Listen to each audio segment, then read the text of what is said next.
where the mind is without fear and the head is held high, where knowledge is free.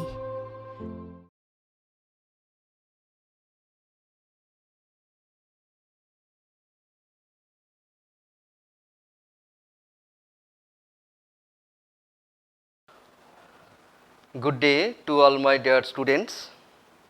তোমরা জানো এই গোটা বিশ্ব যখন এই করোনা করাল গ্রাসে বিপর্যস্ত, সেই সংকটময় মুহূর্তে মালদা জেলা প্রশাসনের পক্ষ থেকে এইচএস অনলাইন ক্লাসরুমের আয়োজন করা হয়েছে।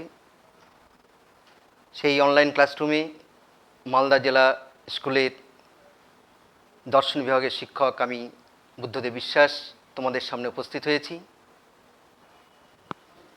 আজ তোমরা এর আগের দিনে তোমরা জানো তোমরা লজিকের ক্লাস শুরু হয়েছে। গত দিনে তোমাদের লজিকের ফার্স্ট পার্ট অর্থাৎ আর্গুমেন্ট যুক্তি সম্পর্কে তোমরা জেনেছো। আমরা আজ সেকেন্ড চ্যাপ্টার অর্থাৎ বচন প্রপোজিশন, যেটা লজিকের মূল বেস ভিত্তি, সেই বচন সম্পর্কে আমরা আলোচনা করব পুঙ্খানুপুঙ্খভাবে। প্রিয় ছাত্রছাত্রীরা, তোমরা যারা এই অনলাইন ক্লাস ফলো করছো একটু খাতায় নোট ডাউন করবে পয়েন্টগুলো এবং খুব মনোযোগ সহকারে একটু শোনার চেষ্টা করবে, কেননা এটাই হচ্ছে লজিকে তোমাদের যে সিলেবাস আছে অবরোহ যুক্তি, সেই অবরোহ যুক্তির মূল বেসটাই হচ্ছে বচন। বচনটা যদি ভালোভাবে না জানতে পারো বা না শিখতে পারো তাহলে কোনোভাবেই পরবর্তী চ্যাপ্টারগুলোতে প্রসিড করা সম্ভব হবে না। প্রিয় ছাত্রছাত্রীরা, তাহলে আমরা এবার শুরু করছি।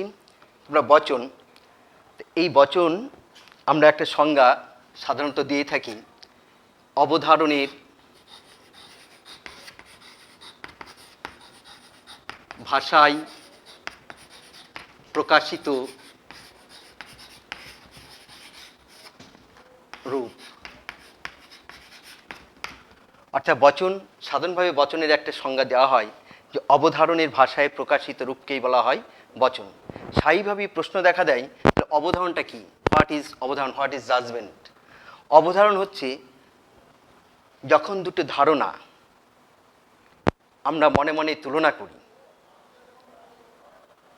পরস্পরের সাথে তুলনা করি, তখন সেটাকে বলা হয় অবধারণ। যেমন ধরো ফুল একটি ধারণা,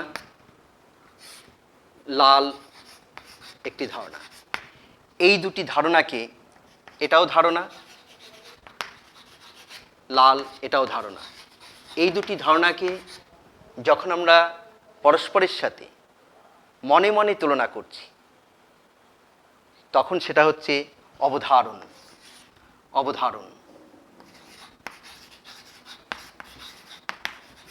আর এই অবধারণটাকে যখন আমরা ভাষায় প্রকাশ করছি কিভাবে, যখন বলছি ফুল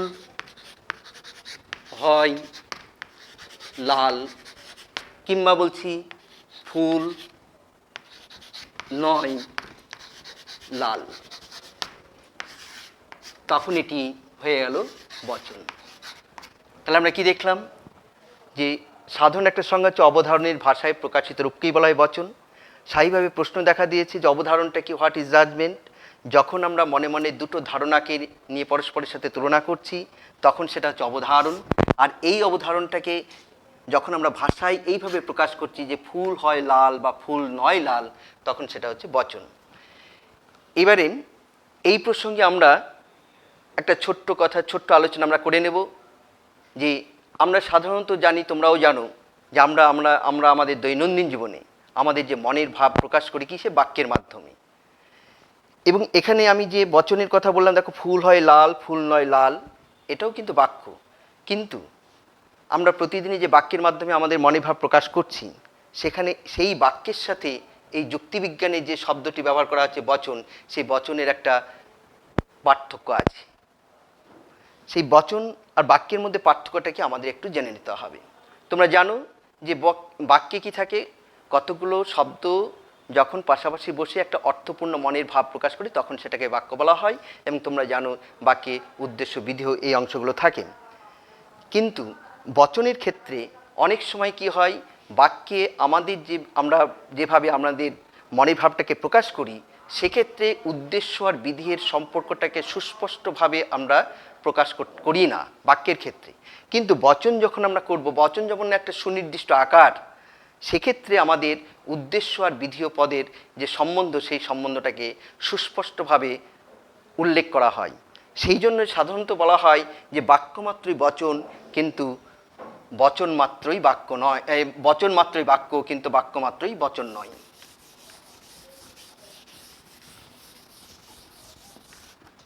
বচন ও বাক্যের পার্থক্য কি?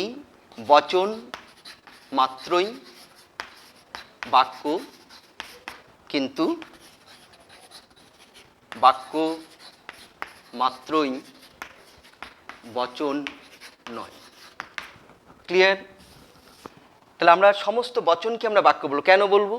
যে বচনে উদ্দেশ্য আছে, বিধেয় আছে, এবং উদ্দেশ্য বিধেয় পদের মধ্যে একটা সম্বন্ধ স্থাপন করা হয়।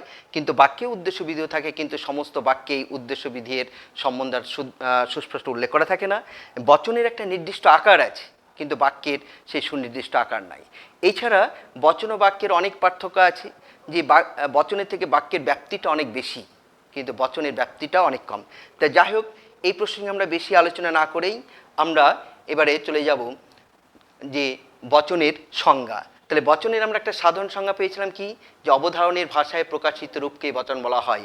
এবং তারপরেই আমরা দেখলাম যে বচন ও বাক্যের মধ্যে পার্থক্য আলোচনা করতে গিয়ে আমরা দেখলাম যে বচন মাত্রই বাক্য, কিন্তু বাক্য মাত্রই বচন নয়। কাজেই এই প্রসঙ্গে এইভাবে আমরা একটা বচনের সুস্পষ্ট সংজ্ঞা এখানে আমরা উল্লেখ করতে পারি। এইভাবে বচনের সংজ্ঞা কি? যে বাক্যের অন্তর্গত দুটি পদের মধ্যে যে সম্বন্ধ, সেই সম্বন্ধের স্বীকৃতি বা অস্বীকৃতিকেই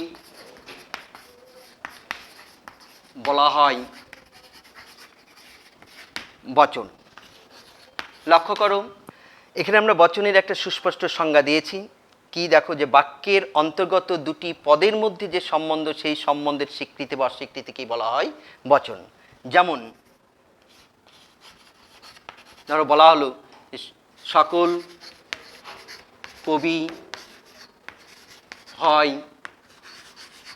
ভাবুক, কিংবা বলা হলো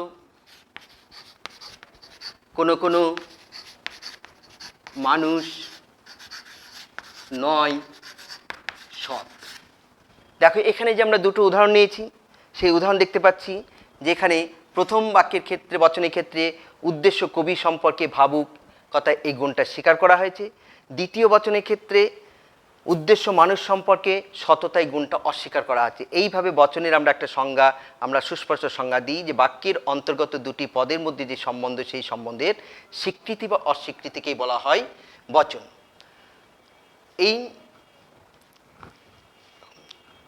হলো, এবারে আমরা চলে যাব বচনের বৈশিষ্ট্য।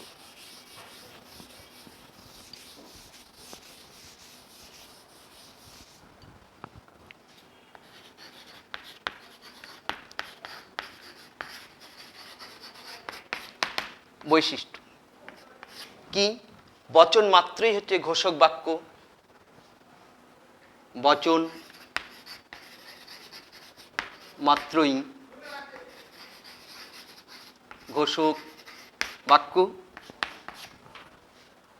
আর বচন সত্য বা মিথ্যা হতে পারে। বচন মাত্রই ঘোষক বাক্য, বচন সত্য বা মিথ্যা হতে পারে। এই দুটোই হচ্ছে বচনের বৈশিষ্ট্য। এরপরে আমরা চলে যাব বচনের অংশ।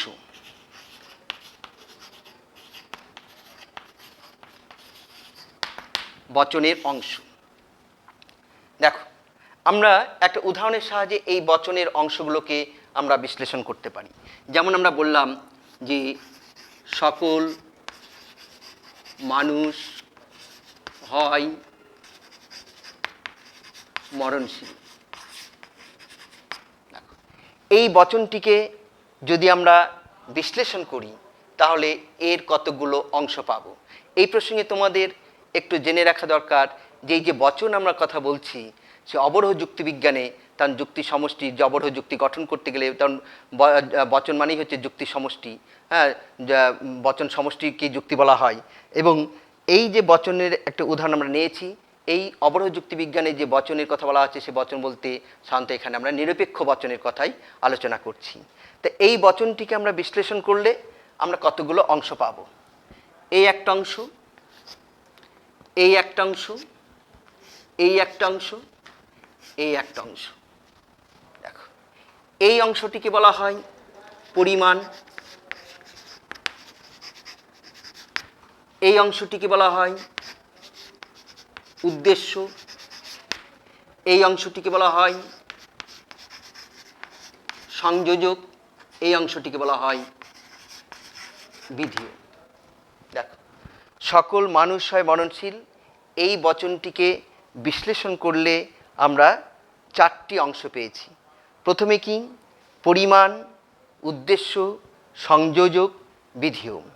সকল এটা পরিমাণকে বোঝাচ্ছে, তারপরে আমরা মানুষ এটা উদ্দেশ্য পদ, তারপরে দ্বিতীয় হচ্ছে কি সংযোজক, তৃতীয় সংযোজক, চতুর্থ হচ্ছে বিধেয়। এই চারটে নিরপেক্ষ বচনের মোট। তাহলে আমরা কটি অংশ দেখলাম নিরপেক্ষ বচনের? বচনের চারটি অংশ। চারটি অংশ কি কি? পরিমাণ, উদ্দেশ্য, সংযোজক আর বিধেয়।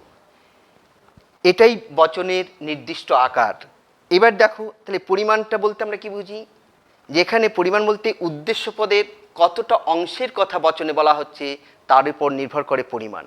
তারপরে দ্বিতীয় উদ্দেশ্য। উদ্দেশ্য কাকে বলা হয়? যে বচনে যার সম্পর্কে কিছু স্বীকার বা অস্বীকার করা হয় তাকে বলা হয় উদ্দেশ্য। তারপরে আছে কি? সংযোজক। তার আগে জেনে নাও বিধেয়। বিধেয় কাকে? বচনে উদ্দেশ্য সম্পর্কে যা কিছু স্বীকার করা হয় তাকে বলা হয় বিধেয়। তাহলে আমরা কি দেখলাম? যে বচনে উদ্দেশ্য পদে কতটা অংশের কথা বলা হচ্ছে তার উপর নির্ভর করে পরিমাণ। উদ্দেশ্য কাকে বলে? বচনে যার সম্পর্কে কিছু বলা, স্বীকার করা বা অস্বীকার করা হয় তাকে বলা হয় উদ্দেশ্য। আর বিধেয় উদ্দেশ্য সম্পর্কে যা কিছু অস্বীকার করা হয় বা যা স্বীকার করা হয় তাকে বলা হয় বিধেয়। আমরা আরেকটা গুরুত্বপূর্ণ অংশ আমরা পেয়েছি সংযোজক। এখানে আমরা হয়, হ্যাঁ, হয় বা নয়, এই সংযোগ কপিউলা, হ্যাঁ, এই হয় বা হওয়া ক্রিয়া, হ্যাঁ। তো এই সংযোজক তার একটা গুরুত্বপূর্ণ ভূমিকা আছে। কি? যেখানে প্রত্যেকটা বচনে এই সংযোজকের কাজটা কি? এই সংযোজকের কাজ হচ্ছে এই উদ্দেশ্য আর বিধেয় পদের মধ্যে সংযোগ স্থাপন করা। তাহলে সংযোজকটা আমরা কি বলতে পারি? সংযোজক হচ্ছে দুটি পদের মধ্যে সম্বন্ধ স্থাপনকারী একটি চিহ্ন। কিন্তু এই সংযোজক কিন্তু কোনো পদ নয়। সংযোজক বচনের একটি অংশ এবং সংযোজক একটি শব্দ। হ্যাঁ, আমরা তাহলে বচনে মোট দুটোই পদ পাই, উদ্দেশ্য পদ আর বিধেয় পদ, কিন্তু সংযোজক কোনো পদ নয়, সংযোজক একটি শব্দ। এবং সংযোজকটা কি? বচনে যে উদ্দেশ্য বিধেয় পদ থাকে সেই দুটো পদের মধ্যে আমরা সংযোগ স্থাপন করে সংযোজক। অর্থাৎ সংযোজক হচ্ছে দুটি পদের মধ্যে সংযোগ স্থাপনকারী একটি চিহ্ন। এরপরে আমরা চলে যাব গুণ, পরিমাণ ও সম্বন্ধ অনুসারে বচনের শ্রেণী বিভাগ।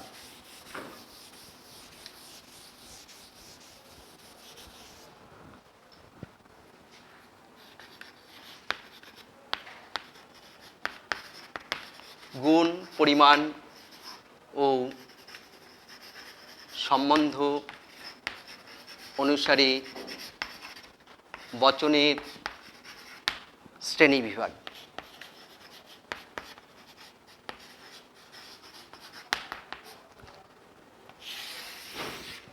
প্রথমে আমরা গুণ। গুণ অনুসারে বচনকে দুটো ভাগে ভাগ করা হয়। একটা হচ্ছে সদর্থক বচন, একটা হচ্ছে নঙর্থক বচন। সদর্থক বচন কাকে বলে? যে বচনে উদ্দেশ্য সম্পর্কে বিধেয়টাকে স্বীকার করা হয় তাকে বলা হয় সদর্থক বচন, আর যে বচনে উদ্দেশ্য সম্পর্কে বিধেয়টাকে অস্বীকার করা হয় তাকে বলা হয় নঙর্থক বচন। নেক্সট হচ্ছে কি পরিমাণ। পরিমাণ অনুসারে বচনকে দুটো ভাগে ভাগ করা হয়।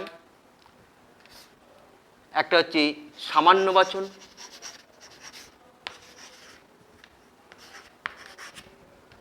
দুই নম্বর হচ্ছে বিশেষ বচন। সামান্য বা সার্বিক বচন, বিশেষ বা আংশিক বচন। পরিমাণ অনুসারে বচন দু প্রকার, সামান্য বা সার্বিক বচন আর বিশেষ বা আংশিক বচন। এরপরে আমরা কি সম্বন্ধ অনুসারে। সম্বন্ধ অনুসারে বচন দু প্রকার। কি কি? একটা হচ্ছে নিরপেক্ষ বচন, দুই নম্বর হচ্ছে সাপেক্ষ বচন। তাহলে আমরা গুণ, পরিমাণ, সম্বন্ধ অনুসারে বচনের শ্রেণীবিভাগ পেলাম। গুণ অনুসারে বচন দু প্রকার, সদর্থক বচন, নঙর্থক বচন। পরিমাণ অনুসারে দু প্রকার, সামান্য বচন, বিশেষ বচন। সম্বন্ধ অনুসারে বচন দু প্রকার, নিরপেক্ষ বচন, সাপেক্ষ বচন। এখন যেটা আমরা আলোচনা করব, এছাড়াও বচনের আরও আমরা শ্রেণীবিভাগ পেয়ে থাকি, যেমন সেটা তোমরা শুধু একটু মাত্র জেনে নাও যে গঠন অনুসারে বচনকে শ্রেণীবিভাগ করা হয়। একটা হচ্ছে গঠন অনুসারে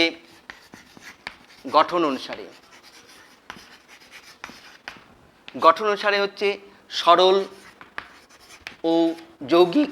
যদিও তোমাদের এগুলো সিলেবাসের অন্তর্ভুক্ত নয়, তবু শুধু একটু জেনে রাখবে সরল ও যৌগিক। নিশ্চয়তা অনুসারেও বচনকে দুভাগে ভাগ করা হয়, অনিবার্য বচন আর নির্দেশক বচন। নিশ্চয়তা অনুসারে বা তাৎপর্য অনুসারেও বচনকে দুভাগে ভাগ করা হয়, বিশ্লেষক বচন আর সংশ্লেষক বচন।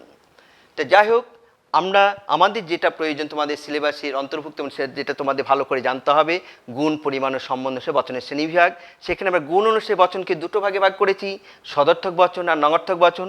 পরিমাণ অনুসারে বচনকে দুটো ভাগে ভাগ করেছি, সামান্য বচন আর বিশেষ বচন। সম্বন্ধ অনুসারে বচনকে আমরা দুটো ভাগে ভাগ করেছি, নিরপেক্ষ বচন আর সাপেক্ষ বচন। আমরা এখন আলোচনা করব নিরপেক্ষ বচন নিয়ে।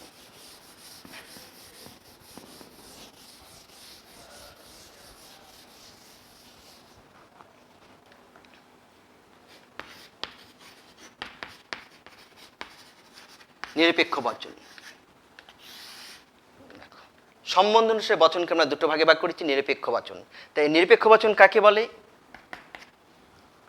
যে বচনের উদ্দেশ্য ও বিধেয় পদের সম্বন্ধ অন্য কোনো শর্তের উপর নির্ভর করে না তাকে বলা হয় নিরপেক্ষ বচন। কি বললাম?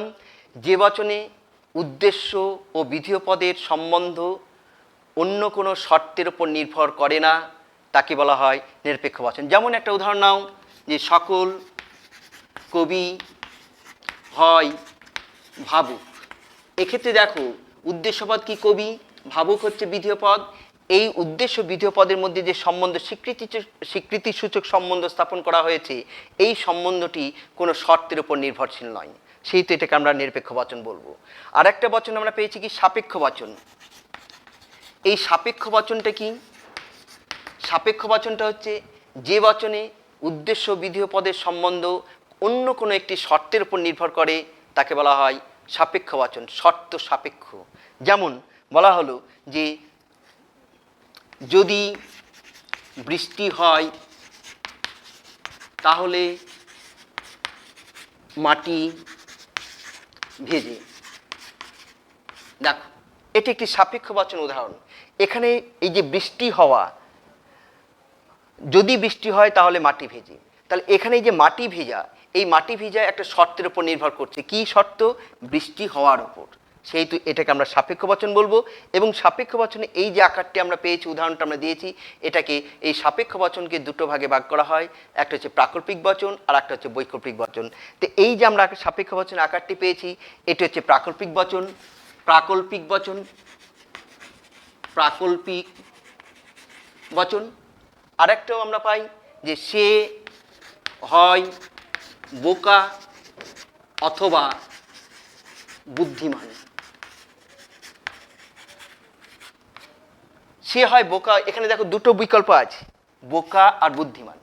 তো এই দুটি বিকল্প কখনোই একসঙ্গে সত্য হতে পারে না। সে যদি বোকা হয় তাহলে বুদ্ধিমান হবে না, বুদ্ধিমান হলে বোকা হবে না। এই ধরনের এই দুটি বিকল্পযুক্ত যে সাপেক্ষ বচনগুলো আমরা পেয়ে থাকি সেটাকে বলা হয় বৈকল্পিক বচন। বৈকল্পিক বচন। তাহলে সাপেক্ষ বচন দু প্রকার, প্রাকল্পিক বচন আর বৈকল্পিক বচন। এবং প্রাকল্পিক বচন কোনগুলো? যে প্রাকল্পিক বচনের দুটো অংশ থাকে, পূর্বগ অনুগ, এবং অনুগটা সর্বদাই পূর্বগের উপর নির্ভরশীল। আর বৈকল্পিক বচন কোনগুলো? যে বচনে দুটি বিকল্প থেকে, যে সমস্ত সাপেক্ষ বচনের দুটি বিকল্প থাকে এবং সেই যে বিকল্প দুটি কখনোই একসঙ্গে সত্য হতে পারে না, একটি সত্য হলে অপরটি অবশ্যই মিথ্যা হবে, পরস্পর বিরুদ্ধ আর কি। যাই হোক, আমাদের যেটা মূল আলোচ্য বিষয় আজকে সেটা হচ্ছে নিরপেক্ষ বচন, এবং এই নিরপেক্ষ বচন নিয়েই আমরা আলোচনা করব। এবং নিরপেক্ষ বচনের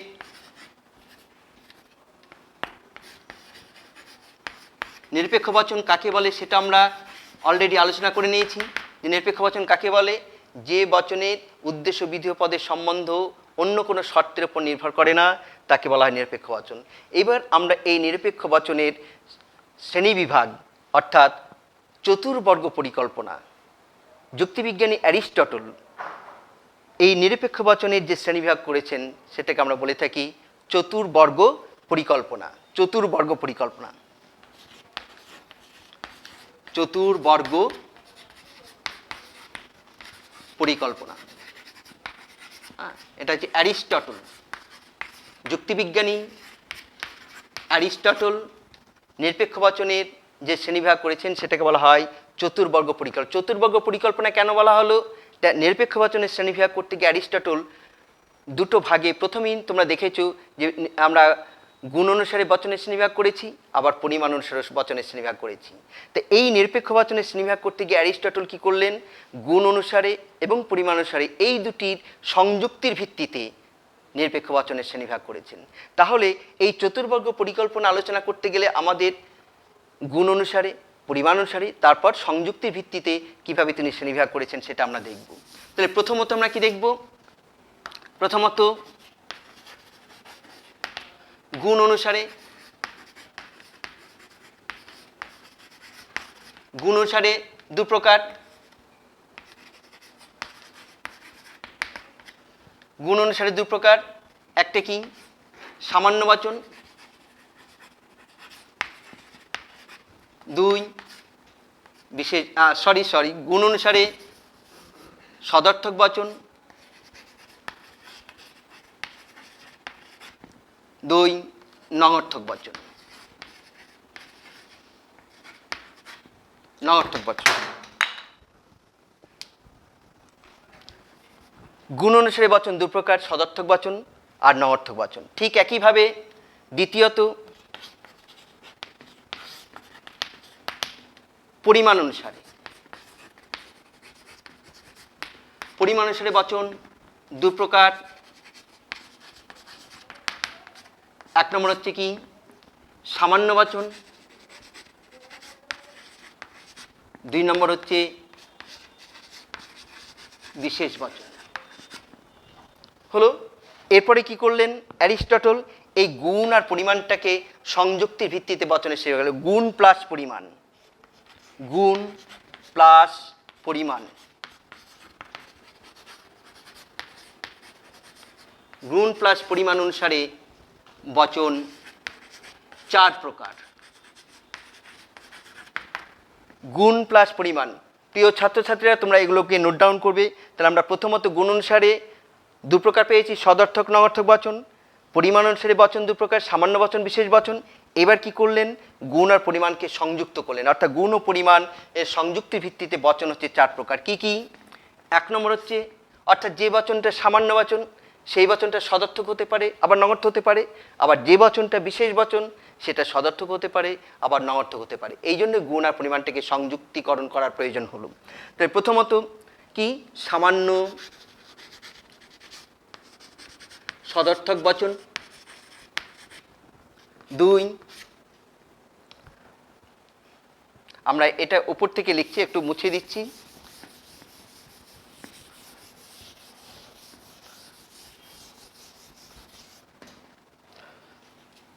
1 নম্বর সামান্য,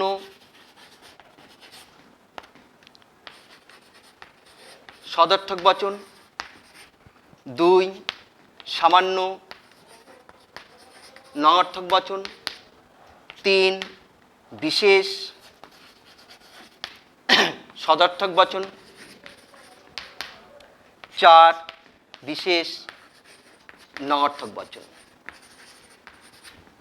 তাহলে গুণ ও পরিমাণের সংযুক্তির ভিত্তিতে আমরা এই 4 প্রকার বচন পেলাম।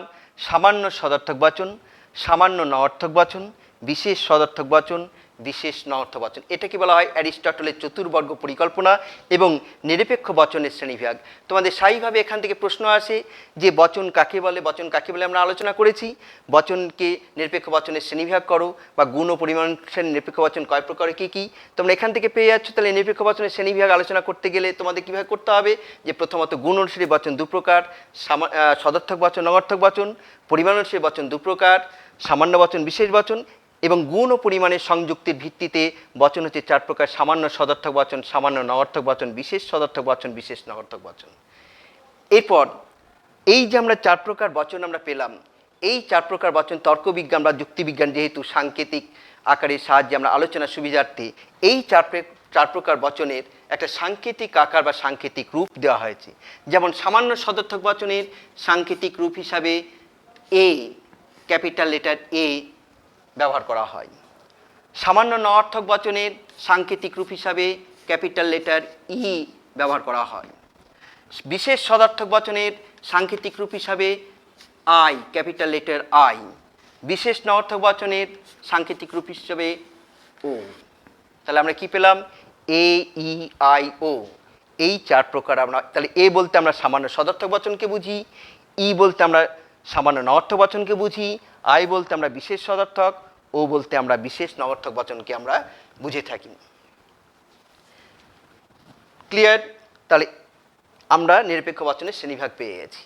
এইবার আমাদের যেটা আলোচনায় আমরা যাব, এই যে আমরা 4 প্রকার বচন আমরা পেলাম এবং আমরা দেখলাম, আমরা আগেই আলোচনা করেছি যে অবরোহ যুক্তিবিজ্ঞানে যুক্তি গঠন করতে গেলে আমাদের বচন অতি প্রয়োজনীয়, এবং বচনের সাহায্যে আমরা একটা যুক্তি গঠন করে থাকি। এবং আমরা এটাও আলোচনা করেছি যে বাক্য বচনের আমরা দৈনন্দিন জীবনে আমরা আমাদের মনের ভাব প্রকাশ করি বাক্যের মাধ্যমে, কিন্তু যুক্তিও যখন আমরা গঠন করব অবরোহ যুক্তিবিজ্ঞানে, তখন সেটাকে আমাদের করতে গেলে বচনের সাহায্য করতে হবে। কাজে আমাদের সামনে যে ধরনের বাক্যই আসুক না কেন বা যে ধরনের যুক্তিই আসুক না কেন, সেটা আমাদের কী করতে হবে? বচনের আকারে নিয়ে আসতে হবে। এবং বচনের আমরা একটা নির্দিষ্ট আকারও আমরা পেয়েছি। হ্যাঁ, তো এই যে 4 প্রকার আমরা বচন, এখন প্রশ্ন হচ্ছে যে আমরা এই যে বাক্য আমরা পেয়ে থাকি, এই বাক্যগুলোকে আমরা কিভাবে বচনে রূপান্তর করব, অর্থাৎ বচনে রূপান্তর করার নিয়ম কি, সেই নিয়মগুলো নিয়ে আমরা আলোচনা করব। বচনে রূপান্তর করার নিয়ম।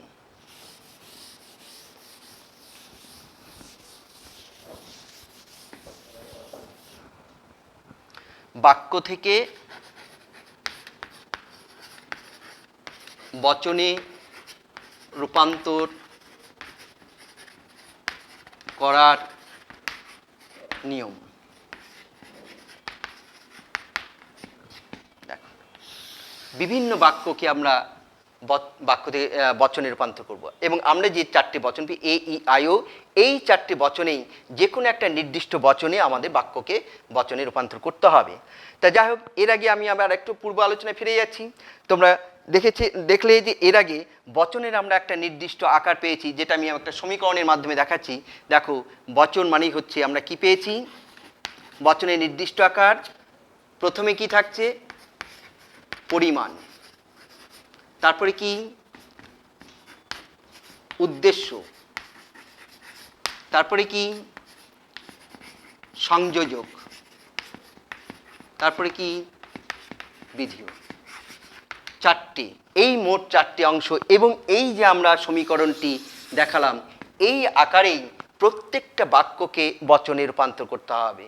এটাকে কোনোভাবেই ইচ্ছে মতো আগে বিধিও বা আগে সংযোজক পরে পরিমাণ, এইভাবে আকারটাকে পরিবর্তন করা যাবে না। এই নির্দিষ্ট আকারেই একটা বাক্যকে বচনে রূপান্তর করতে হবে। প্রথমে পরিমাণ, উদ্দেশ্য, সংযোজক আর বিধিও।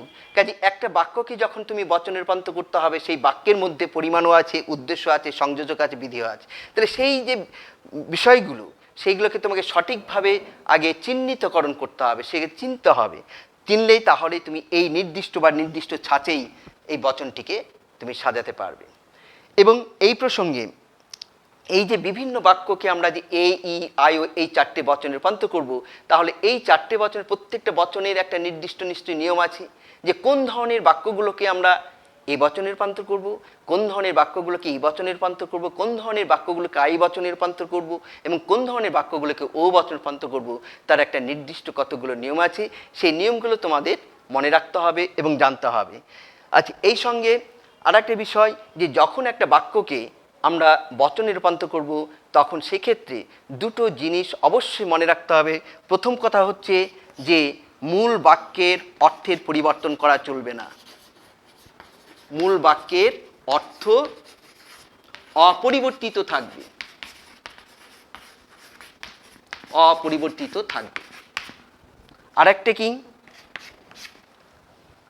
বাক্যটিতে কি জাতীয় পরিমাণসূচক শব্দ যুক্ত আছে।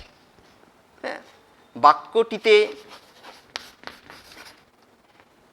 পরিমাণসূচক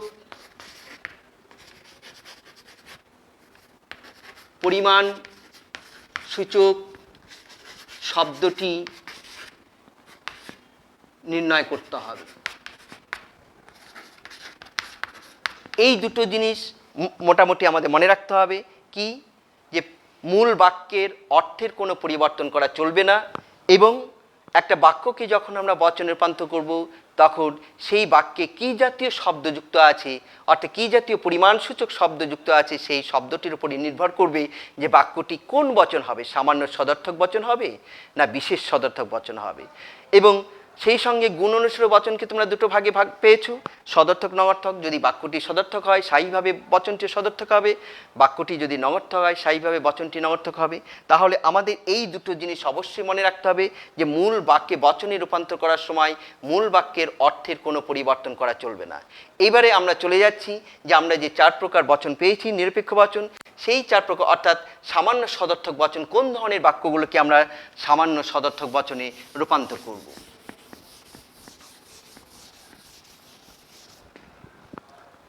সামান্য সদর্থক বচন, সামান্য সদর্থক বচন এ। প্রশ্ন হচ্ছে যে কোন ধরনের বাক্যগুলোকে আমরা সামান্য সদর্থক বচনে রূপান্তর করব। তাহলে আমরা কি দেখলাম যে আমি প্রথমেই একটা কথা বলেছি যে দুটো বৈশিষ্ট্যের কথা বলেছি যে বাক্য হচ্ছে কোন জাতীয় শব্দ যুক্ত আছে সেই শব্দের উপরে নির্ভর করবে বাক্যটি সামান্য বচন না বিশেষ বচন, এবং বাক্যে সংযোজকটি কী আছে, বাক্যটি সদর্থক না নঙর্থক, সেটার উপর লক্ষ্য রাখতে হবে। দেখো, সকল, সব, সমস্ত, প্রত্যেকে, যে কেউ, যে কোনো,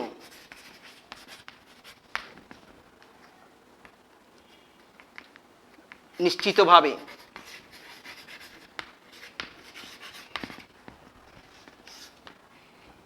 সকল, সব, সমস্ত, সর্বদা, প্রত্যেকে, যে কেউ, যে কোনো, নিশ্চিতভাবে, একান্তভাবে, এই জাতীয় শব্দ যদি কোনো বাক্যে থাকে এবং বাক্যটি যদি সদর্থক হয়, তাহলে সেই বাক্যটিকে আমরা সামান্য সদর্থক অর্থাৎ এ বচনে রূপান্তর করব।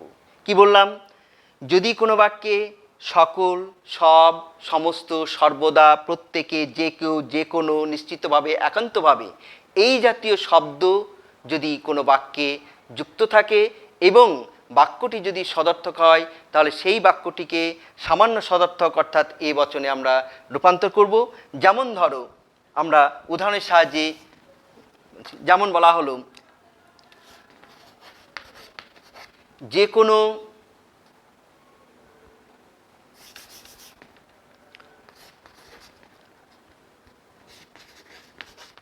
মানুষ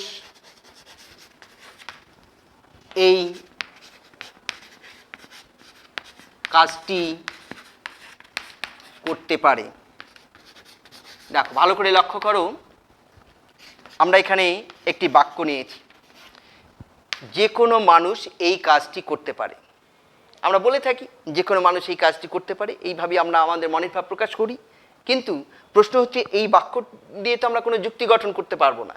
তাহলে এই বাক্যটিকে আমাদের কি করতে হবে? বচনে রূপান্তর করতে হবে। তাহলে এই বাক্যটিকে আমাদের বচনে রূপান্তর করতে গেলে আমাদের কি করতে, আমরা তো 4টে বচন পেয়েছি, এ, ই, আই, ও, সামান্য সদর্থক, সামান্য নঅর্থক, বিশেষ সদর্থক, বিশেষ নঅর্থক।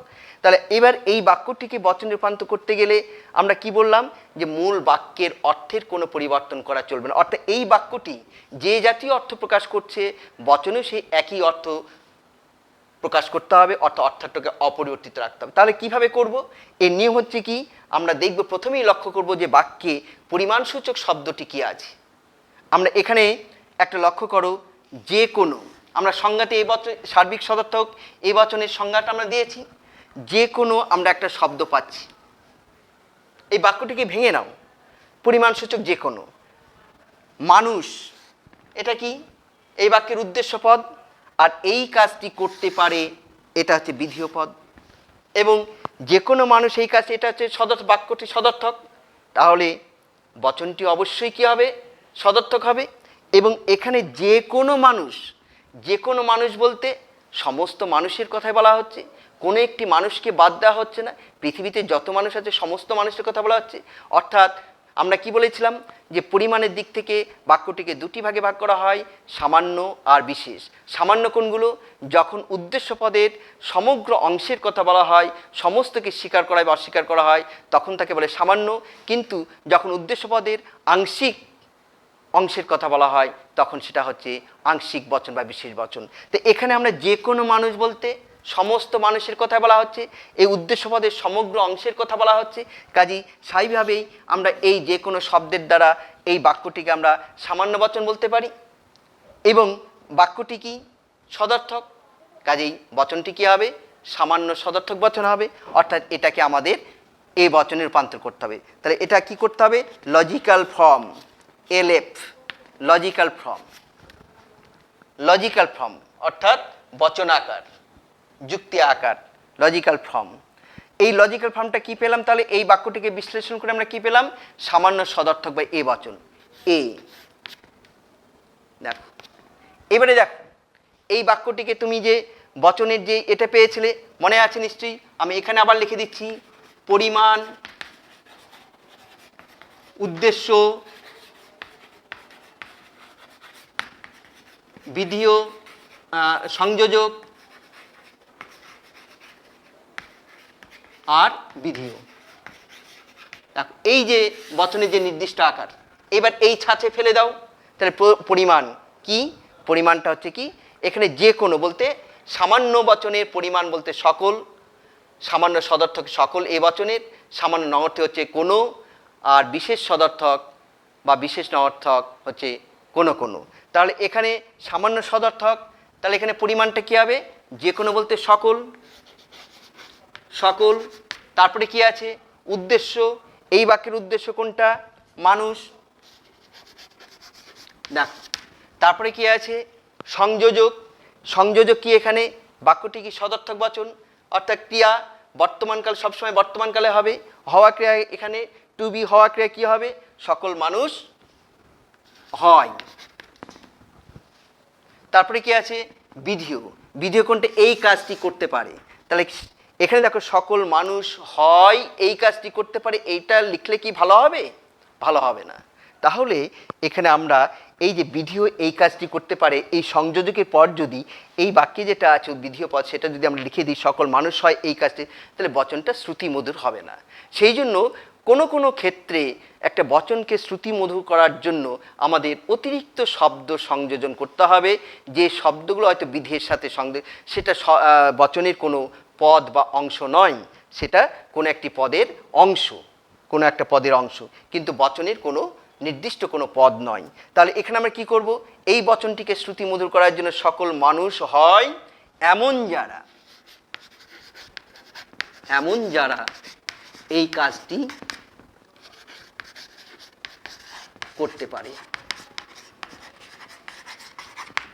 সকল মানুষ হয় এমন যারা। তাহলে কি বললাম, যদি আমরা করতাম সকল মানুষ হয় এই কাজটি করতে পারে, তাহলে এই বচনটি শ্রুতিমধুর হতো না। সেই জন্য আমরা কি এই এমন যারা এই কথাটি আমরা বিধেয় পদের সাথে সংযোজন করলাম, অতিরিক্ত শব্দ সংযোজন করে বচনটিকে আমরা শ্রুতিমধুর করলাম। এবং এক্ষেত্রে দেখো বচনটিকে বিশ্লেষণ করো, দেখো আমরা 4টে অংশ পাচ্ছি, সকল পরিমাণ, মানুষ, উদ্দেশ্য, হয় সংযোজক, আর এমন যারা এই কাজটা করতে পারে, এটা গোটাটাই হচ্ছে বিধেয়। এইভাবে বচনে, বাক্য থেকে বচনে রূপান্তর করতে হবে। ক্লিয়ার হলো?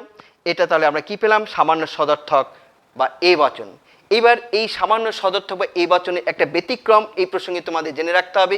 ব্যতিক্রমটা কি, যে আমরা যে সামান্য সদর্থক বা এই বচনের যে পরিমাণসূচক শব্দগুলোর কথা আমরা এই ক্ষেত্রে উল্লেখ করেছি, এখন এই জাতীয় শব্দ যদি কোনো বাক্যে যুক্ত থাকে তাহলে, এবং বাক্যটি যদি নঅর্থক হয়, তাহলে সেই বাক্যটিকে আমরা বিশেষ নঅর্থক বা ও বচনে রূপান্তর করব। যেমন ধরো, তাহলে এইটার সামান্য সদর্থকের ব্যতিক্রম।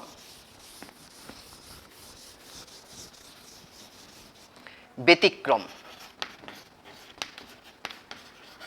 কি বললাম, সামান্য সদর্থক বচনের যে পরিমাণ সূচক শব্দগুলো পেয়েছি, সেই শব্দগুলোর আমরা একটা ব্যতিক্রম পাই। কীরকম, যে সকল, সব, সমস্ত, সর্বদা, প্রত্যেকে, যে কেউ, যে কোনো, এই জাতীয় শব্দ কোনো বাক্যে যুক্ত আছে কিন্তু বাক্যটি নঅর্থক, তাহলে কিন্তু সেই বাক্যটিকে আমরা বিশেষ নঅর্থক অর্থাৎ ও বচনে রূপান্তর করব। কেন?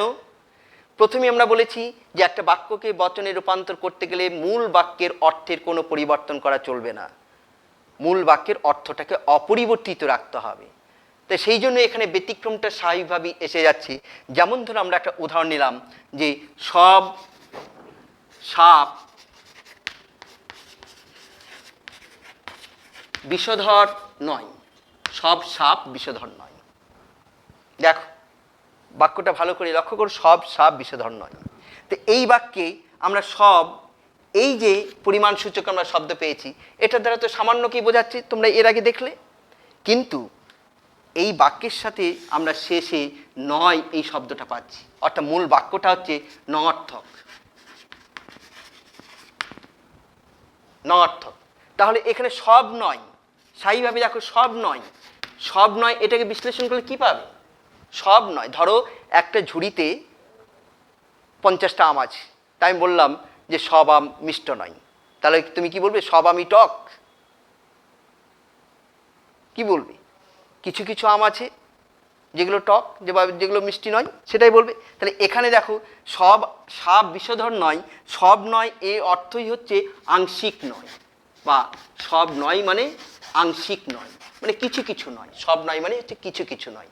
স্বাভাবিকভাবে বাক্যের অর্থটা পরিবর্তিত হচ্ছে, এখানে বাক্যে যে অর্থ প্রকাশ করছে বচনে তোমাকে সে একই অর্থ রাখতে হবে। সেই জন্য এই ধরনের বাক্যকে আমরা যখন বচনে রূপান্তর করব, তখন সেটা কি হয়ে যাবে,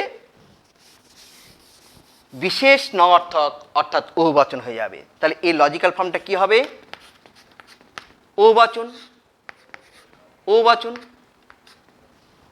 এর লজিক্যাল ফর্ম হবে ও বচন। হ্যাঁ, ও মানে বিশেষ নঅর্থক, অর্থাৎ পরিমাণের দিক থেকে বিশেষ আর গুণের দিক থেকে হচ্ছে নঅর্থক। তা ও বচনের আকারটা কি, প্রথমে পরিমাণ, কোনো কোনো। এবার এই বাক্যে উদ্দেশ্যপদ কোনটা, পরিমাণ হয়ে গেল, উদ্দেশ্য কোনো সাপ। তারপরে কি আসবে, সংযোজক।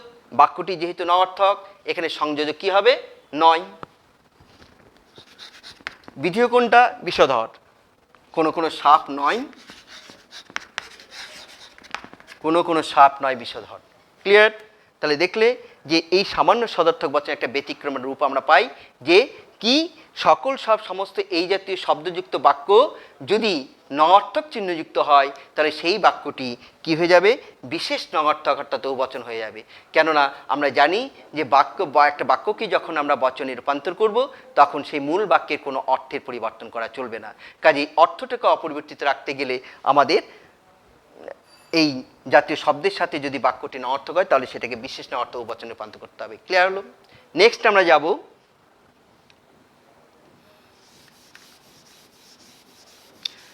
সামান্য ন অর্থক বচন।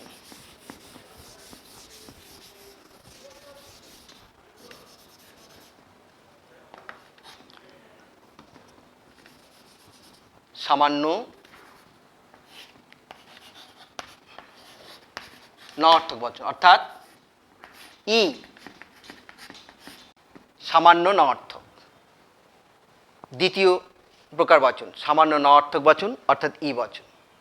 ঠিক একইভাবে আমরা সামান্য ন অর্থক বা ই বচনের একটা নিয়ম আমরা পেতে পারি। কীরকম দেখো, কোনো নয়, কখনো নয়, কেহই নয়, কেহই নয়, কিছুই নয়, কিছুই নয়, কোনো দিনই নয়।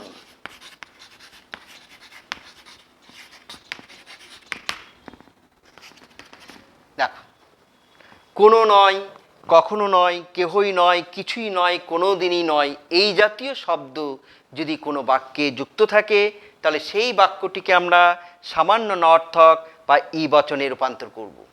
কি বললাম? কোনো নয়, কখনো নয়, কেহই নয়, কিছুই নয়, কোনো দিনই নয়, এই জাতীয় শব্দ যদি কোনো বাক্যে যুক্ত থাকে তাহলে সেই বাক্যটিকে আমরা সামান্য ন অর্থক বা ই বচনে রূপান্তর করব। যেমন বলা হলো,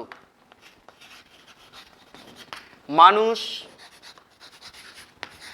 কখনো পূর্ণ নয়, নো ম্যান ইজ পারফেক্ট।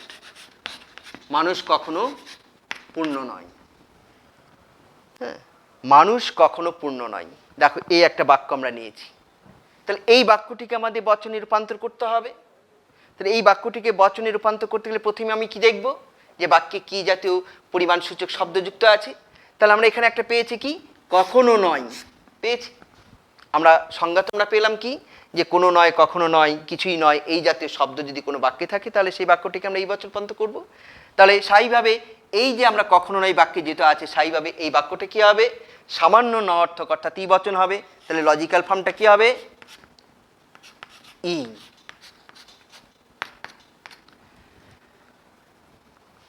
হলো, ই এর আকারটা কি, কোনো। এইবার বাক্যে দুটো পদ আছে, উদ্দেশ্যপদ বিধেয় পদ। এখানে এই বাক্যে উদ্দেশ্যপদ কোনটা, মানুষ। তাহলে এটা পরিমাণ হয়ে গেল। পরিমাণের পরে কি থাকবে, উদ্দেশ্যপদ, কোনো মানুষ। তারপরে কি আসবে, দেখো পরিমাণ হয়েছে উদ্দেশ্যে, তারপরে কি আছে, সংযোজক। এখানে সংযোজকটি কি, ন অর্থক বচন। এটা ইটা কি, ন অর্থক বচন, কাজে সংযোজকটা কি হবে, নয়। তারপরে কি আছে, বিধেয়। এই বাক্যের বিধেয় কোনটা, পূর্ণ। কোনো মানুষ নয়, পূর্ণ। হলো, এটাই হচ্ছে ই বচন। একদম ছাঁচে ফেলে দেবে, মানুষ কখনো পূর্ণ। তোমরা পেয়েছো ই বচনের সংজ্ঞা পেয়েছো, এই জাতীয় শব্দ তুমি বাক্যে পেয়ে গেছো একদম সরাসরি, তাহলে এটা ই বচন হবে। এবং প্রথমেই পরিমাণ যে ছাঁচ পেয়েছো, পরিমাণ, উদ্দেশ্য, সংযোজক, বিধেয়। পরিমাণ ই বচনে পরিমাণ কোনো, তারপর উদ্দেশ্য, এই বাক্যের উদ্দেশ্য কোনটা, মানুষ, মানুষ। তারপরে সংযোজক, এটা বাক্যটা যেহেতু নঅর্থক, সংযোজক নয় হবে, বাক্য সদর্থক হলে সংযোজক হয় হবে। তারপরে বিধেয়, বিধেয় এখানে কি, পূর্ণ হয়ে গেল বচনের রূপান্তর ই বচন। নেক্সট আমরা যাব বিশেষ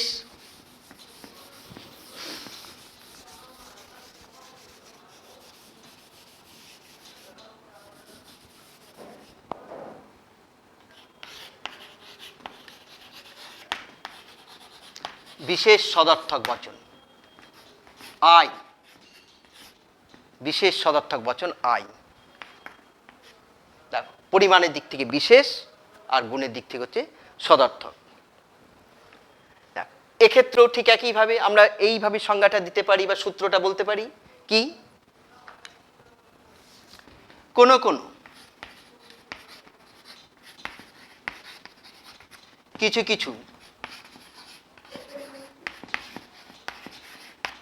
প্রায়ই, অধিকাংশ, সাধারণত,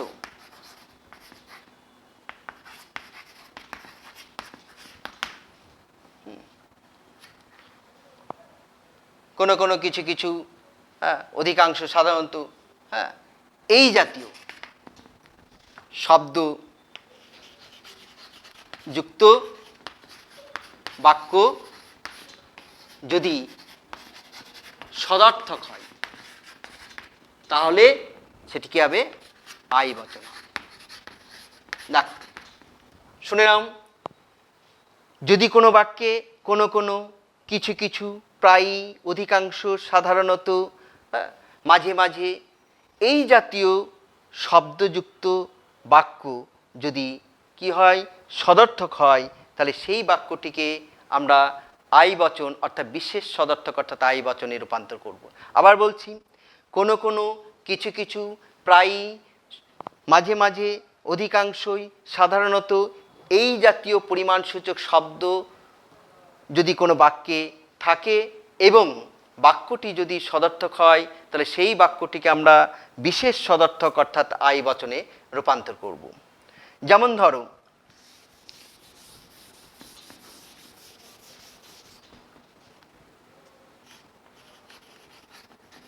বলা হলো শিশুরা সাধারণত চঞ্চল। শিশুরা সাধারণত চঞ্চল। দেখো, বাক্যটা ভালো করে লক্ষ্য করে, শিশুরা সাধারণত চঞ্চল। এই বাক্যটিকে আমাদের বচন রূপান্তর করতে হবে। তাহলে প্রথমে কি দেখব? বাক্যে কি জাতীয় পরিমাণসূচক শব্দ আমরা যুক্ত আছি। আমাদের সূত্র অনুসারে আমরা পেয়েছি বাক্যে একটা কি? সাধারণত। আমরা কিছুক্ষণ আগেই দেখলাম যে অধিকাংশ, সাধারণত, মাঝে মাঝে, প্রায়ই, কোনো কোনো এই জাতীয় শব্দ যদি কোনো বাক্যে থাকে তাহলে সেটা কি যে পরিমাণের দিক থেকে বিশেষ হয়ে যাবে। তাহলে সাধারণত এই শব্দটা যেহেতু বাক্যে আছে, স্থায়ীবাহী বাক্যটা পরিমাণের দিক থেকে বিশেষ বচন হবে। আর শিশুরা সাধারণত, শিশুরা মানে সব শিশুর কথাই বলা হয়নি, সব শিশুরা সাধারণত শিশুরা মানে কিছু কিছু কোনো কোনো শিশুর কথা বলা হয়েছে। তো এখানে এই সাধারণত এবং সেই সংজ্ঞাটি কি? বাক্যটা কি? সদর্থক। তাহলে পরিমাণের দিক থেকে বাক্যটি বিশেষ বচন, আর গুণের দিক থেকে বাক্যটি সদর্থক বচন। তাহলে লজিক্যাল ফর্ম কি হবে? আই বচন। তাহলে কি হবে? কোনো কোনো, আই বচন আকারটা কি? পরিমাণ, কোনো কোনো। এখানে উদ্দেশ্যপদ কোনটা? শিশু। এবারে কি আসবে? সংযোজক। বাক্যটা কি? সদর্থক। স্থায়ীভাবে সংযোজক কি হবে? হয়। তারপরে বিধেয় পদ কোনটা? চঞ্চল। কোনো কোনো শিশু হয় চঞ্চল। কোনো কোনো শিশু হয় চঞ্চল। আর একটা উদাহরণ নাও, অধিকাংশ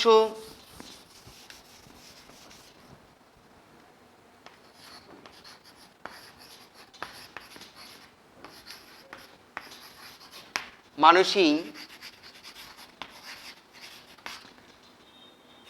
স্বার্থপর। অধিকাংশ মানুষই স্বার্থপর। দেখো, আর একটা বাক্য আমরা নিচ্ছি, অধিকাংশ মানুষই স্বার্থপর।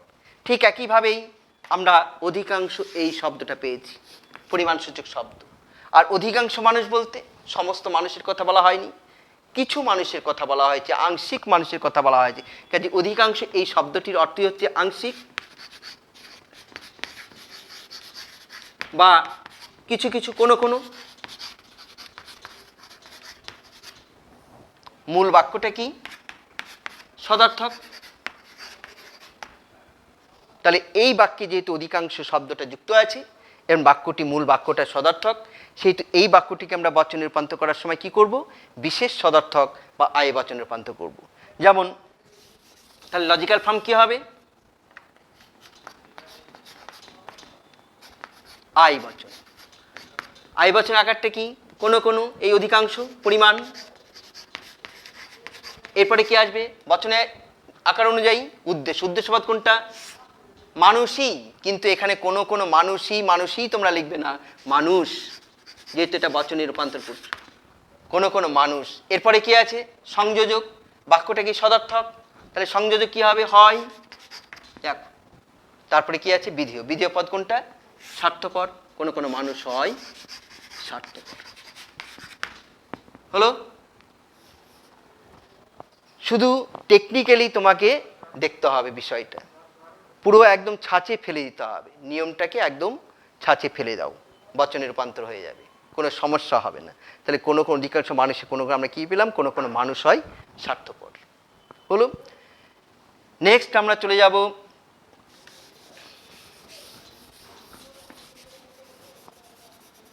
বিশেষ নঅর্থক বচন। ও দেখো,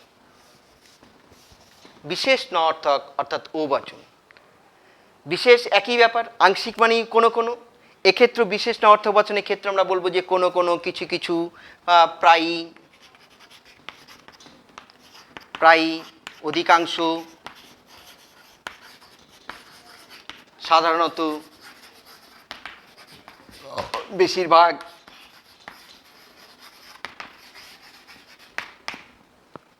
বেশিরভাগ, এই জাতীয় শব্দ যদি কোনো বাক্যে যুক্ত থাকে, এই জাতীয় পরিমাণসূচক শব্দ যদি বাক্যে যুক্ত থাকে এবং বাক্যটি নঅর্থক হয়, বাক্যটি নঅর্থক হয়, তাহলে সে কি হবে? ও বচন হবে। শোনো, তাহলে কি দেখলাম? কোনো কোনো, কিছু কিছু, প্রায়ই, অধিকাংশই, সাধারণত, বেশিরভাগ, মাঝে মাঝে, এই জাতীয় শব্দ যদি কোনো বাক্যে যুক্ত থাকে এবং বাক্যটি যদি নঅর্থক হয়, তাহলে সেই বাক্যটিকে আমাদের বিশেষ নঅর্থক অর্থাৎ ও বচনে রূপান্তর করতে হবে। যেমন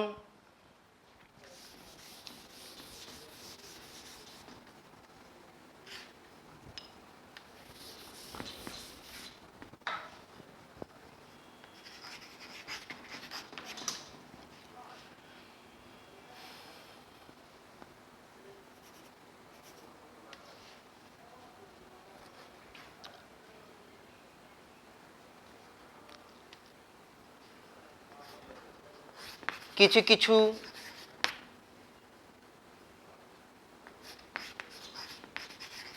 রাজনীতিবিদ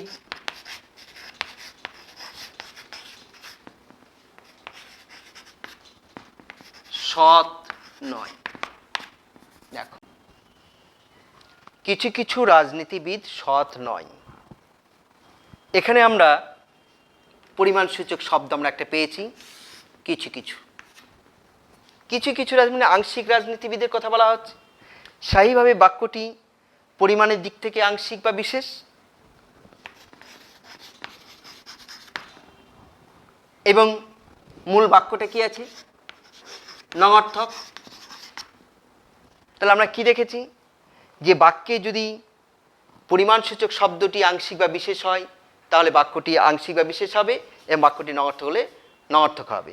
এবং এখানে কিছু কিছু, এই যে পরিমাণসূচক শব্দটা আমরা পেয়েছি, এই শব্দটির দ্বারা বিশেষ বা আংশিক রাজনীতিবিদকে বোঝানো হচ্ছে, কাজেই এই বাক্যটি পরিমাণের দিক থেকে বিশেষ বচন হবে এবং মূল বাক্যটি কি আছে? নঅর্থক আছে, সৎ নয়, কাজেই এই বাক্যটি কি হয়ে যাবে? নঅর্থক বচন অর্থাৎ বিশেষ নঅর্থক অর্থাৎ ও বচন হয়ে যাবে। তাহলে এটা লজিক্যাল ফর্ম কি হবে?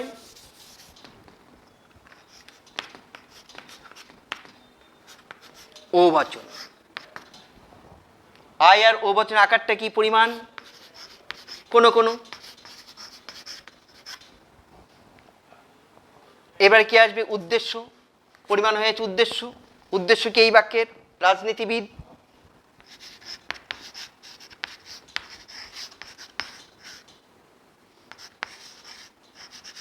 কোনো কোনো রাজনীতিবিদ। তারপরে কি আসবে? সংযোজক। বাক্যটা কি? নঅর্থক, কাজে সংযোজক কি হবে? নয়। তারপরে কি আছে? বিধেয়। বিধেয়টা কি আছে? সৎ। তাহলে এই বাক্যটিকে আমরা বচনে রূপান্তর করে কি পেলাম? কোনো কোনো রাজনীতিবিদ নয় সৎ। ক্লিয়ার? এই হচ্ছে মোটামুটি আমরা যে বাক্যগুলো আমরা পেলাম, সরল বাক্য, এই সরল বাক্যের আমরা বচনে রূপান্তর করা। এছাড়াও আমরা আরও কিছু জটিল বাক্য আমরা পেয়ে থাকি, যে বাক্যগুলোকে আমাদের বচনে রূপান্তর করতে হয়।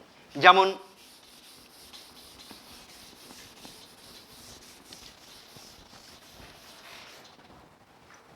কিছু জটিল বাক্য, যেমন কদাচিৎ, ক্বচিৎ, খুব কম খুব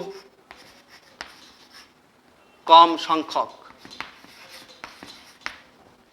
এই জাতীয়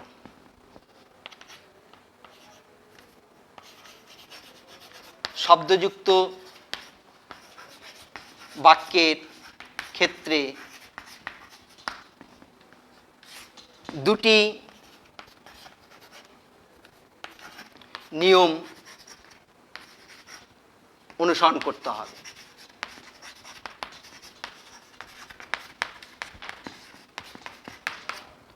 দেখো, কদাচিৎ, ক্বচিৎ, খুব কম সংখ্যক, খুব স্বল্প সংখ্যক, এই জাতীয় শব্দযুক্ত বাক্যগুলোকে বচনে রূপান্তর করার সময় আমাদের দুটো নিয়ম অনুসরণ করতে হবে।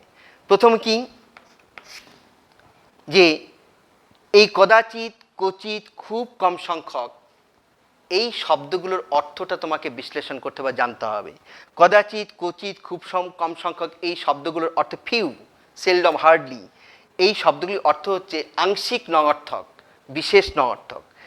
এবং সেই জন্য এই জাতীয় শব্দযুক্ত বাক্যের ক্ষেত্রে তোমাদের দুটো নিয়ম অনুসরণ করতে হবে। খুব সহজ কথায়, যে এই জাতীয় শব্দ উক্ত শব্দযুক্ত বাক্য সদর্থক হলে বচনটি নঅর্থক হবে। খুব ভালো করে এটা পয়েন্ট আউট করবে। উক্ত শব্দযুক্ত বাক্য যদি সদর্থক হয় তাহলে বচনটি নঅর্থক হয়। স্বাভাবিকভাবে একটা তোমাদের মনে প্রশ্ন জাগতে পারে যে তোমরা এর আগে দেখলে যে বাক্যটা সদর্থক হলে বচনটা সদর্থক হচ্ছে, বাক্যটা নঅর্থক হলে বচনটা নঅর্থক হচ্ছে। কিন্তু এক্ষেত্রে আমরা বলছি যে বাক্যটি যদি সদর্থক হয় তাহলে বচনটি নঅর্থক হয়ে যাবে, এবং বাক্যটি যদি নঅর্থক হয় তাহলে বচনটি সদর্থক হবে। স্থায়ী ব্যাপার। এই যে প্রথমেই বললাম কদাচিৎ, ক্বচিৎ, খুব, এগুলো হচ্ছে নেগেটিভ ওয়ার্ড, নাবাচক শব্দ। এবং কী ধরনের নাবাচক? আংশিক নাবাচক, বিশেষ নাবাচক, আংশিক নাবাচক বা বিশেষ নাবাচক। সেই জন্য এই শব্দগুলোর সাথে যদি বাক্যটি সদর্থক হয় তাহলে নঅর্থক হবে, আর বাক্যটি নঅর্থক হলে বচনটি হয়ে যাবে সদর্থক হবে, বচনটি সদর্থক হবে। খুব সহজভাবে তোমরা একটা উদাহরণ নাও, উদাহরণ নিলেই বুঝতে পারবে। যেমন ধরো বলা হলো কদাচিৎ মানুষ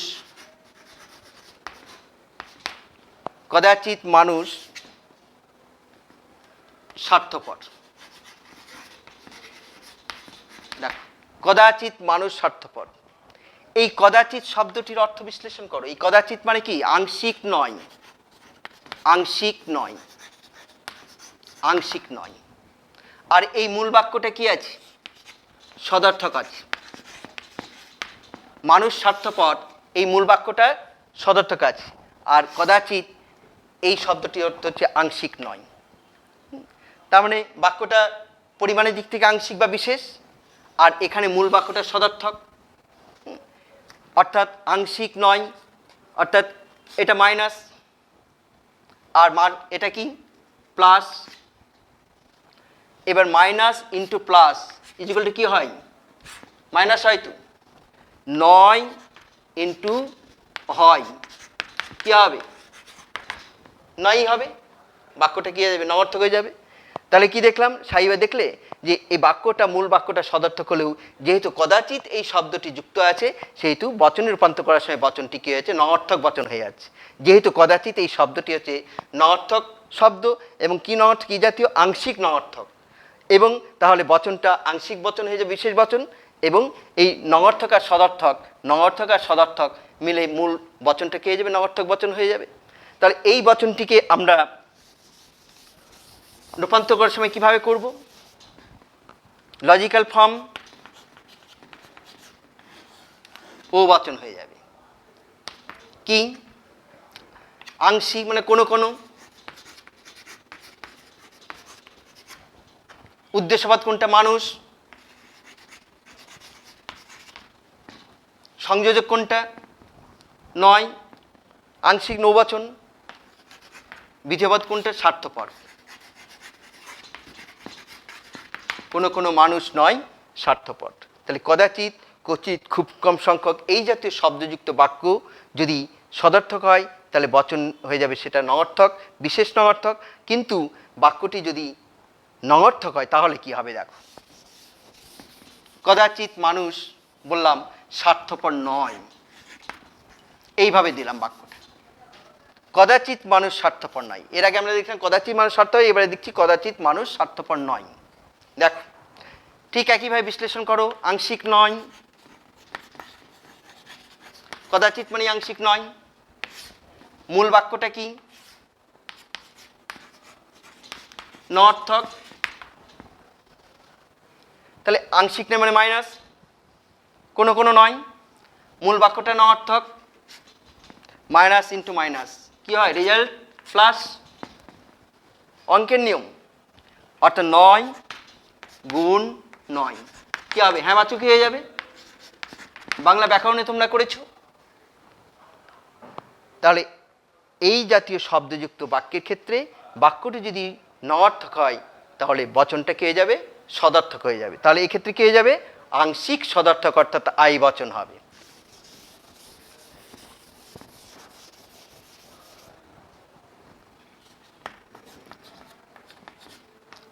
আই বচন তাহলে কি হবে, কোনো কোনো আংশিক, উদ্দেশ্যবাদ কোনটা মানুষ, সংযোজক যেহেতু সদর্থক বচন, সংযোজক কি হবে হয়, বিধেয়পদ কোনটা স্বার্থপর, কোনো কোনো মানুষ হয় স্বার্থপর। তাহলে আপাত দৃষ্টিতে বাক্যটা আমাদের নঅর্থক, কোনো কদাচিৎ মানুষ স্বার্থপর নয়। কোন একটি বাক্য কেউ বলল, আমরা বাক্য তো এইভাবেই প্রকাশ করি মনের ভাব, কিন্তু সে তাহলে অর্থটা আমাদের জানতে হবে। তাহলে অর্থটা আমরা কি পেলাম, কেউ যদি বলে কদাচিৎ মানুষ স্বার্থপর নয়, তাহলে আমি কি বুঝবো যে মানুষ স্বার্থপর নয়, সেটা কি কোনো কোনো মানুষ হয় স্বার্থপর, এটাই আমাদের জানতে হবে। প্রিয় ছাত্রছাত্রীরা, আমি চেষ্টা করছিলাম আজকে তোমাদের এই অধ্যায়টা শেষ করে দেওয়ার, কিন্তু তোমরা জানো যে অনেক বড় অধ্যায় এবং এটা ভালো করে না শিখলে অবরোধ যুক্তিবিজ্ঞানে এগোনো যাবে না, বা বচনটাই আমাদের শিখতে হবে ভালো করে। কারণ এর যে পরবর্তী যে যুক্তিবিজ্ঞানে যে পরবর্তী যে অধ্যায়গুলো আছে, প্রত্যেকটা অধ্যায় কিন্তু এই বচনের উপর বেশ করে। বচনটা ভুল হয়ে গেলে তোমার কোনো যুক্তি গঠনই তোমরা যুক্তি গঠন করতে পারবে না বা ভুল হয়ে যাবে। কাজে বচনটা তোমাকে ভালো করে শিখতে হবে। আজকে যে পর্যন্ত আলোচনা হলো তোমরা বাড়িতে একটু প্র্যাকটিস করবে, বইটা দেখবে, এবং আশা করি তোমরা এই যে নিয়মগুলোর কথা আমরা বলেছি সেটা তোমরা পয়েন্ট আউট করেছো, এটা একটু বাড়িতে বইয়ের সাথে মিলিয়ে নেবে বা একটু প্র্যাকটিস করে দেখবে। পরবর্তী দিনে আমরা এরপর থেকে আবার আমরা শুরু করব, আরও কিছু বচন আমরা পাবো, সেই বচনগুলো নিয়ে আমরা আলোচনা করব।